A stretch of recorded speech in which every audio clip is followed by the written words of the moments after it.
Boa tarde, meus amigos e minhas amigas. Hoje eu venho falar com vocês sobre um fato que tem me preocupado de forma estratosférica.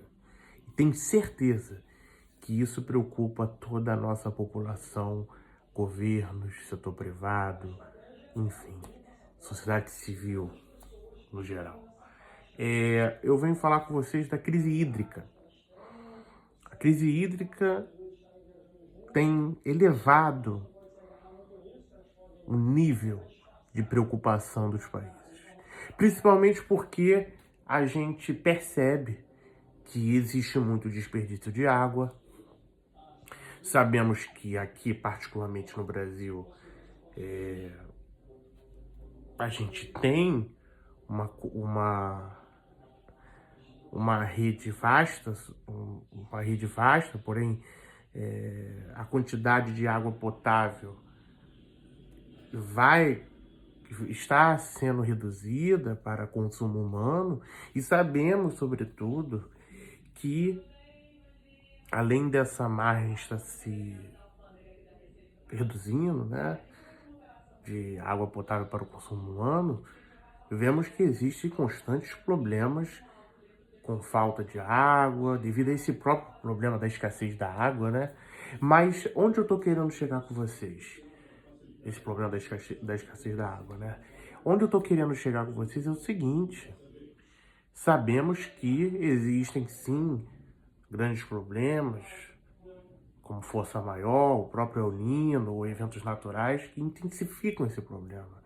Mas é necessário saber que grande parte dessa crise hídrica se deve à própria ação humana na natureza. Mas vamos pensar também no seguinte: não é hora de olhar para trás, é hora de olhar para frente. Olhar para frente tanto no que se refere às novas medidas que temos para gerar um consumo humano de água, né, mais sustentável, de forma mais equitativa para as populações dos países e, sobretudo, pensar no consumo de água que seja benéfico economicamente e que para todos, né? E que compatibilize, né? Eu sei que é imensamente desafiador compatibilizar a inclusão social, desenvolvimento econômico, proteção ao meio ambiente, mas é preciso a gente pensar, acima de tudo, no futuro das crianças e das pessoas mais necessitadas. Sabemos que, por exemplo, o setor financeiro, eu estava lendo um artigo, né, sobre isso, dessa tarefa de gerar um acesso mais equitativo de água potável para a população, seja usando as estratégias de reuso, dessalinização, né, várias estratégias, é preciso a gente pensar no papel crucial do setor financeiro e das parcerias público-privadas nessa missão. Eu imagino que existem críticos da esquerda que reclamam, complain, né? Vamos falar assim, em inglês, complain, que reclamam do uso de PPPs. Porém, das parcerias público-privadas da Lei 11.079 de 2004. Porém, que está alivanhada no meu projeto, inclusive.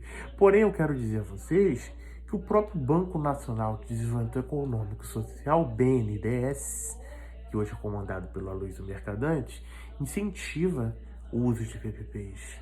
Tem parcerias com empresas que promovem as parcerias público-privadas. Isso é informação segura. Informação segura, e basta você só entrar na internet para ver que isso eu não estou falando mentira. O próprio BNDES estimula o uso de PPPs. E digo mais, o próprio governo federal, que recentemente, né, a gente sabe que recentemente o Brasil teve o marco legal das debêntures de infraestrutura, né?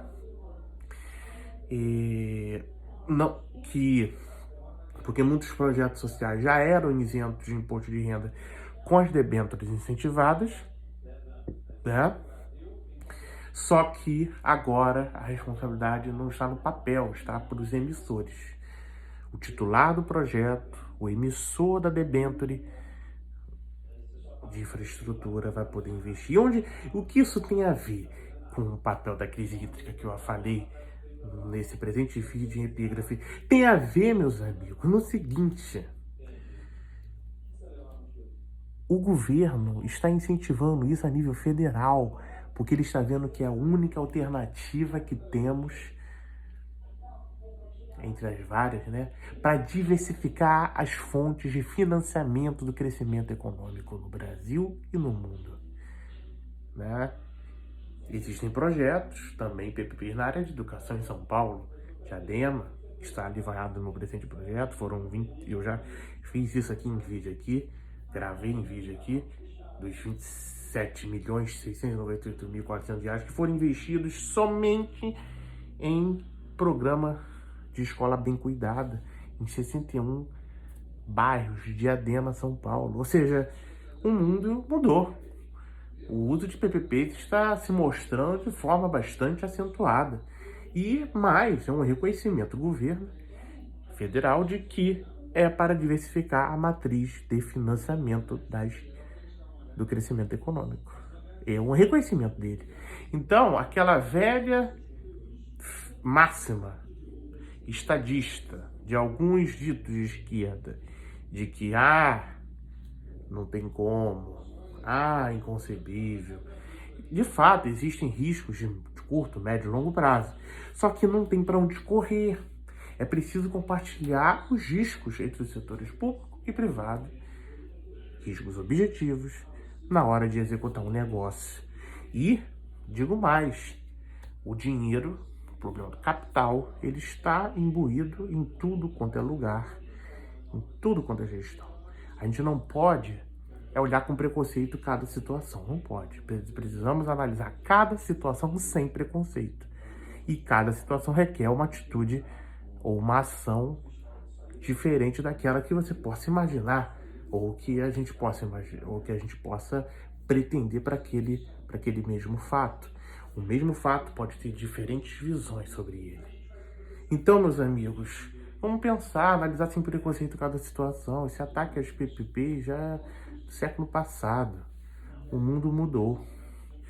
É necessário, sim, esse investimento, essa mobilização de recursos públicos e privados na fomentação de soluções para os nossos problemas sociais, de infraestrutura social, de infraestrutura urbana, de infraestrutura digital, de infraestrutura logística, que são os investimentos produtivos. Dentro do meu projeto está tudo alivanhado, as medidas, né, tributárias, financeiras que eu alivanhei para a gente melhorar a vida do povo. E principalmente, vamos pensar que o mundo em si mudou, conforme eu falei. E agora, vamos lutar e vencer, vamos seguir em frente. As PPPs vieram para ficar e o próprio governo federal do Lula está incentivando isso na nossa gestão pública, na nossa administração pública, com inúmeros avanços em vários setores da sociedade. Desafios sempre terão, problemas sempre terão, isso é fato. Mas é preciso a gente trabalhar. Muito obrigado.